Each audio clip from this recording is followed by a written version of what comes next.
नमस्कार दोस्तों, मैं कृष्णपाल सिंह, सहायक आचार्य भूगोल लेके आया हूँ आज आपके लिए एक नया वीडियो। और आज हम अपने इस वीडियो में बात करने वाले हैं पठार, परिभाषा तथा वर्गीकरण। तो सबसे पहले हम इस वीडियो में जानेंगे कि पठार किसे कहते हैं और फिर पठार का विभिन्न आधारों पर वर्गीकरण की हम बात करेंगे। तो सबसे पहले हम जानते हैं पठार का अर्थ क्या है, अर्थात पठार की परिभाषा। तो पठार अपने समीपवर्ती धरातल से ऊंचा उठा हुआ ऐसा भूभाग होता है जिसका शीर्ष भाग समतल तथा चौड़ा होता है और उसके एक से अधिक किनारे तीव्र ढाल युक्त होते हैं। तो पठार पर्वत की अपेक्षा पठार का जो ऊपरी भाग है, जो शिखर है, जहाँ पर्वत में शिखर संकीर्ण था, वहीं पठार का जो शिखर है वो लगभग चौरस और काफ़ी समतल स्थिति में और चौड़ी स्थिति में होता है। तो इस प्रकार से पठार अपने समीपवर्ती क्षेत्र से ऊंचा होगा और शिखर भाग उसका समतल और चौरस होगा तथा उसके किनारे काफ़ी तीव्र ढाल युक्त होते हैं। ऐसी जो भूआकृति या स्थलाकृति होती है उसे पठार के रूप में जाना जाता है। अब हम बात करते हैं पठार का वर्गीकरण। और पठार को कई आधारों पर बांटा जाता है, कई आधारों पर उसका वर्गीकरण किया गया है। तो यहाँ अब हम सबसे पहले बात करते हैं पठार के वर्गीकरण में उत्पत्ति के आधार पर पठार का वर्गीकरण, अर्थात पठार का निर्माण कैसे हुआ है, किस प्रक्रिया से पठार बना है, उस आधार पर हम पठारों को मुख्य रूप से 4 वर्गों में बांटते हैं। जैसा कि आप देख सकते हैं स्क्रीन पे 4 प्रकार के पठार यहाँ पर लिखे हुए हैं: लावा निर्मित पठार, हिमानीकृत पठार, वायुजनित और जलज पठार। तो ये उत्पत्ति के आधार पर वर्गीकरण है। सबसे पहले हम बात करते हैं लावा निर्मित पठार की। तो लावा निर्मित पठार, जैसा कि नाम से स्पष्ट है, इसका निर्माण ज्वालामुखी से उत्पन्न हुए लावा के जमने से होता है। तो जब भूगर्भ से जो लावा है उसका उद्गार होता है तो वो लावा व्यापक क्षेत्र पर फैल करके इस प्रकार के पठार का निर्माण करता है। ऐसे पठार लावा निर्मित पठार कहलाते हैं। और उदाहरण के रूप में जैसे कोलंबिया का पठार और दक्षिणी भारत में जो दक्कन का पठार है वो इसी प्रकार के लावा निर्मित पठार के ही उदाहरण हैं। दूसरी बात करें हम हिमानीकृत पठार, तो इस प्रकार के हिमानीकृत पठार का जो निर्माण है वो उच्च अक्षांशीय क्षेत्रों में हिमानियों के निक्षेपण की क्रिया के द्वारा होता है।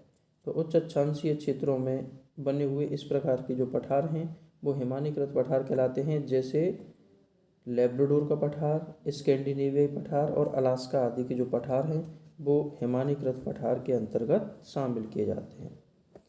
तीसरा है उत्पत्ति के आधार पर वायुजनित पठार। और वायुजनित पठार, इनका निर्माण वायु के द्वारा उड़ाकर लाए गए जो धूल है, जो मिट्टी है, उस मिट्टी के निक्षेपण के कारण लगातार निक्षेपण होते रहने से इस प्रकार के पठार का निर्माण होता है। जैसे चीन का लोयस का जो मैदान है या लोयस का जो पठार है, उस लोयस के पठार का निर्माण वायु के द्वारा उड़ाकर लाई गई धूल के लगातार क्रम से जमते रहने से उस पठार का निर्माण हुआ है। तो लोयस का पठार वायुजनित पठार का एक उदाहरण है। और अगला है जलज पठार।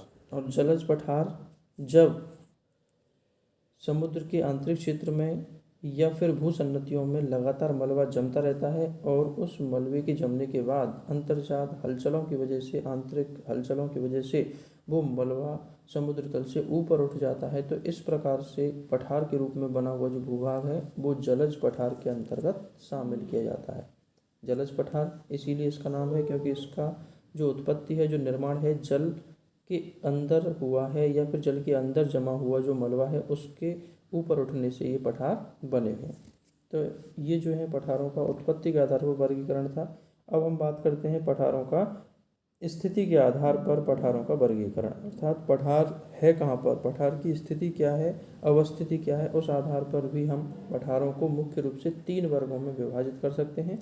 पहला है अंतर पर्वतीय पठार, दूसरा पर्वत पदीय पठार और तीसरा महाद्वीपीय पठार। तो चलिए हम समझते हैं पहले अंतर पर्वतीय पठार की। और अंतर पर्वतीय पठार अर्थात जब कोई पठार ऐसी स्थिति में हो जिसके दोनों तरफ पर्वत स्थित हों, अर्थात दो पर्वतों के मध्य स्थित जो पठार होता है वो अंतर पर्वतीय पठार के अंतर्गत शामिल किया जाता है। और इसके उदाहरण के रूप में हम देख सकते हैं कि जो तिब्बत का पठार है वो अंतर पर्वतीय पठार का एक सबसे खूबसूरत उदाहरण है, क्योंकि तिब्बत के पठार के उत्तर में कुनलुन की श्रेणी है और दक्षिण में हिमालय की श्रेणी स्थित है, और इन दोनों ही पर्वतमालाओं के बीच में तिब्बत का पठार स्थित है। इसीलिए तिब्बत का पठार अंतर पर्वतीय पठार का एक उदाहरण है। दूसरी बात करें हम पर्वत पदीय पठार की, तो पदीय पठार ये पर्वतों की तलहटी में स्थित होते हैं, और इनकी स्थिति ऐसी होती है कि इन पठारों के एक तरफ पर्वत होता है और दूसरी तरफ समुद्र या मैदानी क्षेत्र होता है। और इस प्रकार पर्वत की तलहटी में स्थित जो पठार होते हैं वो पर्वत पदीय पठार के रूप में जाने जाते हैं। जैसे अर्जेंटीना का पैटागोनिया का जो पठार है वो एंडीज पर्वत की तलहटी में स्थित है और पर्वत पदीय पठार की श्रेणी में आता है। और तीसरा महाद्वीपीय पठार। महाद्वीपीय पठारों के अंतर्गत ऐसे पठार शामिल किए जाते हैं जो मुख्य रूप से किसी देश या महाद्वीप के भीतरी भाग में स्थित होते हैं, वो महाद्वीपीय पठार कहलाते हैं और इनका विस्तार काफ़ी बड़े क्षेत्र पर होता है। जैसे दक्कन का पठार है, ग्रीनलैंड का पठार है, ये महाद्वीपीय पठारों की श्रेणी में शामिल होते हैं। तो ये था स्थिति के आधार पर पठारों का वर्गीकरण। अब हम बात करते हैं जलवायु के आधार पर पठारों का वर्गीकरण, अर्थात पठार पर जलवायु कैसी है उस आधार पर भी हम पठारों को मुख्य रूप से 3 वर्गों में बांट सकते हैं। और इन 3 वर्गों में सबसे पहला है आर्द्र पठार।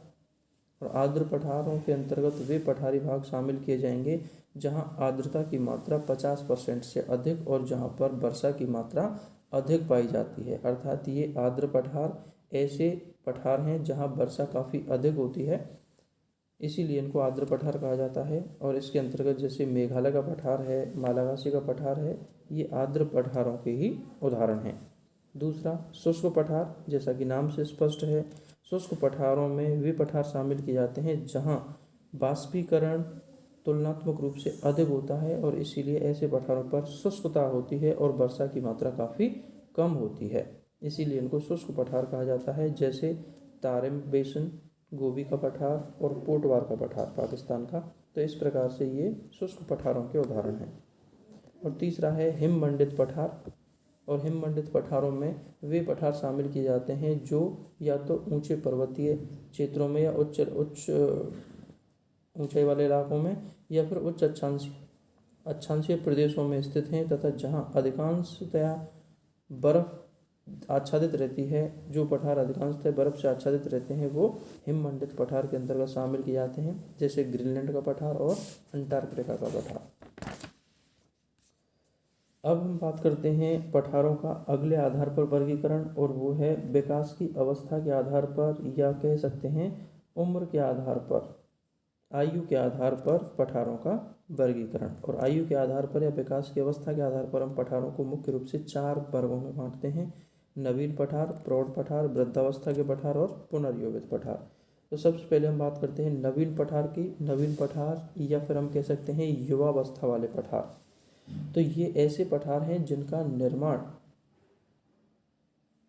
नया है, जिनके निर्माण को बहुत ज़्यादा वक्त नहीं हुआ और जो अभी युवावस्था में है। और इन युवावस्था वाले पठारों की मुख्य विशेषता ये होती है कि ये अपने आसपास के मैदानी क्षेत्र से एकदम तीव्र कगार द्वारा अलग होते हैं और इन पर बहने वाली जो नदियाँ हैं वो गहरी घाटियों का निर्माण करती हैं। तो इस प्रकार की विशेषताओं वाले जो पठार हैं वो युवावस्था वाले या नवीन पठार की श्रेणी में आते हैं। दूसरा है प्रौढ़ पठार।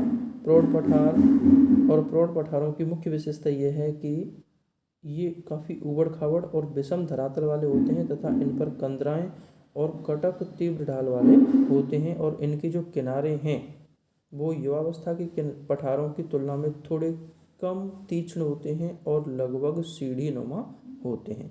तो इस प्रकार की विशेषताओं वाले जो पठार हैं वो प्रौढ़ पठार के अंतर्गत शामिल किए जाते हैं, अर्थात वो प्रौढ़ावस्था में शामिल होते हैं।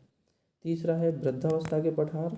और वृद्धावस्था के पठार के अंतर्गत ऐसे पठार होते हैं जहां अपर्दन के कारकों ने उन पठारों को घिस करके काफ़ी नीचा कर दिया है और जो लगभग कम उच्चावच वाले संप्राय मैदानों में तब्दील होने की स्थिति में आ जाते हैं। तो ऐसे जो पठार हैं वो वृद्धावस्था के पठार के अंतर्गत शामिल होते हैं। जैसे रांची का जो पठार है झारखंड में, तो वो वृद्धावस्था के पठार के अंतर्गत शामिल होता है।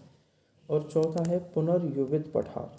और पुनर्युवित पठार में वे पठार शामिल किए जाते हैं जो अपर्दन के कारकों के द्वारा घिस करके काफ़ी नीचे कर दिए गए थे और वृद्धावस्था को जो पठार प्राप्त हो चुके हैं, लेकिन अंतर्जात हलचलों के कारण उन पठारों का पुनः ऊपर की ओर उठाव हो जाता है, पुनः वहाँ पर उत्थान हो जाता है। और उत्थान होने के कारण वहाँ पर जो अपर्दन के कारक हैं वो फिर से सक्रिय होकर के ज़्यादा गहराई में अपनी घाटियों का निर्माण करने लगते हैं और फिर से वो पठार युवावस्था में आ जाता है। तो ऐसे फिर से युवावस्था को प्राप्त हुए पठारों को पुनर्युवित पठार के रूप में वर्गीकृत किया जाता है। तो इस प्रकार से ये पठारों का विकास की अवस्था के आधार पर वर्गीकरण था। और पठार जो है आर्थिक दृष्टि से काफ़ी अधिक महत्वपूर्ण होते हैं, क्योंकि पठार मुख्य रूप से खनिजों के स्रोत होते हैं। पठारों में खनिजों का बहुत अधिक भंडार पाया जाता है और इसीलिए खनिजों की दृष्टि से पठार अपना बहुत महत्व रखते हैं। तथा पठारों की जो तीव्र कगार हैं, वहाँ पर पठारों के ऊपर बहने वाली जो नदियाँ हैं वो उन तीव्र कगारों से जब नीचे की तरफ गिरती हैं तो वहाँ जलप्रपात भी बनाती हैं। इसीलिए जलप्रपात होने के कारण वहाँ विद्युत निर्माण होता है और पठार अपना विशेष महत्व रखते हैं। तो इस प्रकार से किसी भी क्षेत्र में पठार विशेष रूप से इन कारकों के कारण महत्वपूर्ण होते हैं। उम्मीद करता हूँ आपको मेरे द्वारा दी गई जानकारी समझ में आई होगी। मेरा वीडियो आपको पसंद आया हो तो इसे लाइक और शेयर करें और मेरे चैनल को सब्सक्राइब अवश्य करें। धन्यवाद।